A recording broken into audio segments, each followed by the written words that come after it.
Welcome back, everyone. Get out and get your voice heard. Early voting is currently underway in New Mexico, and a slew of people are already hitting the polls. I spoke with Bernalillo County Clerk Linda Stover to find out how things are going so far in this unprecedented election. Joining us this morning, we have Bernalillo County Clerk Linda Stover. Good morning. Good morning. You have been so busy. We are in the midst of early voting in person for the presidential race, presidential election, I should say. So tell me, where do we stand as far as the number of people who've come out to vote so far? We've been absolutely blown away by the number of people that have voted in person, and we're grateful for it. We hope everybody comes and votes early, either that or send your ballot in early. It's really large numbers, larger than we really expected. Speaking of that, are you surprised by the number of people who've turned out so far? I am. I'm surprised at the lines, too. Very first thing Saturday morning, I went to Doscolo Center, and it was clear down a residential street. I can't tell you the thrill I had in my heart. And then when I drove around town, it was like that at every polling location. There have been lines every single morning at every polling location. So our community is responding really well. Bernalillo County is doing great. So let's talk about early voting. When does it run till? And you mentioned that there are certain places that are open different hours than others. No, during early voting, they're all 10 to 7.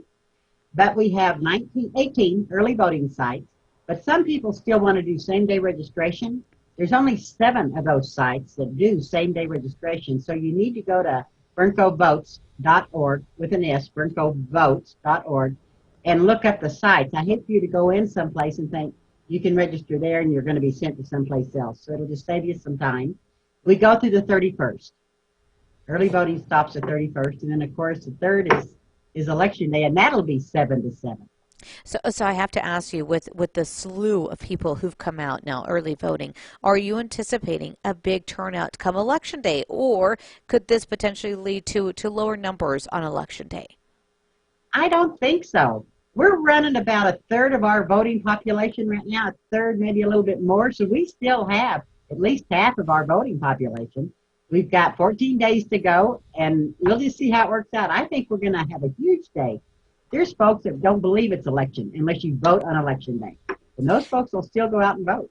Now, in addition to the huge number of early voters who've turned out so far, you guys have seen a big number of absentee ballots that have been requested. How many have you guys sent out so far? We have got approximately 69,000 ballots accepted. Those are ballots that have come in, marked, and been accepted, so they're waiting to be counted. We have sent out over 152,000 ballots. So there's a lot to be returned yet. Where does that number reflect when it comes to 2016 versus 2020? Oh, it's huge. I mean, it's just blown it away. So we are really looking at probably one of the very largest elections Bernalillo County has ever had. Wow. You'd have to go back to the archives to really check it, but everybody tells me that this is unheard of. You know, a lot of people for the first time are voting by absentee ballot. So there may be some of our viewers who are getting that ballot and have been looking at it and wanting to make sure that their vote is counted. What do they need to do to make sure that they've done everything correctly? Once they vote that ballot, they need to put it in the inner envelope. There's 2 envelopes, and make sure you read it. It says inner envelope, seal it, and put it in the outer envelope. And then on the back, there's a spot where they sign it, and they must put the last 4 of their Social Security number on it. If that last 4 is not there, it will be rejected.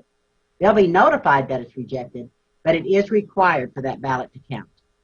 So there's one more crucial piece of information that people may not be aware of, is that we are not a postmark state, which means the ballot needs to be back in your hands on Election Day. 7 o'clock, Tuesday night, November 3rd. Everything we've got, that's it. We cut it off right there. We hit the total button instead of the woo! So what do you suggest for anybody who's absentee voting this time around? When should they send that ballot back? The post office says October 27th. But there's so many early voting sites, just drive it by a voting site and drop it off. There's ballot boxes everywhere. On Election Day, we're going to have a ballot box in the corner of 5th and Marquette.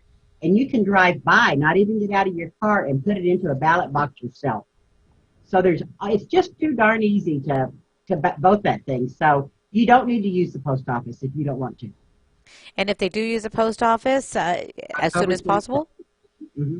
As soon as Really, just fill it out and do it. fill it out, do it. Make sure that you follow the rules specifically. You know, if by any chance some of our viewers are looking at their absentee ballot and they just have some pressing questions, can they go to an early voting center and say, you know what, I don't want to vote this way, I want to vote the other way? Yes, they need to leave their ballot at home. Don't take it with them. If they can go in and sign an affidavit that said they're not going to vote the ballot, they'll spoil that ballot and they'll give them a new ballot and they can vote right there. But don't take the ballot with you. Any further tips for any of our viewers who are thinking, I want to do early in-person voting or election day voting with the number of people that you've seen in line so far? What would you tell them? Oh, go out and enjoy the excitement. People are really excited. You need to be part of this election. Don't just observe it. This is a history-making election. You'll be able to tell your kids and grandkids, woo! So many things happening. Of course, we're going to be checking in with you throughout our election cycle here as early voting continues up until October 31st. I want to thank you so much for joining us this morning. Sure. Thank you. Have a good day. So for more information regarding early voting, mail-in voting, or absentee voting, head to our website. That's always on KRQE.com.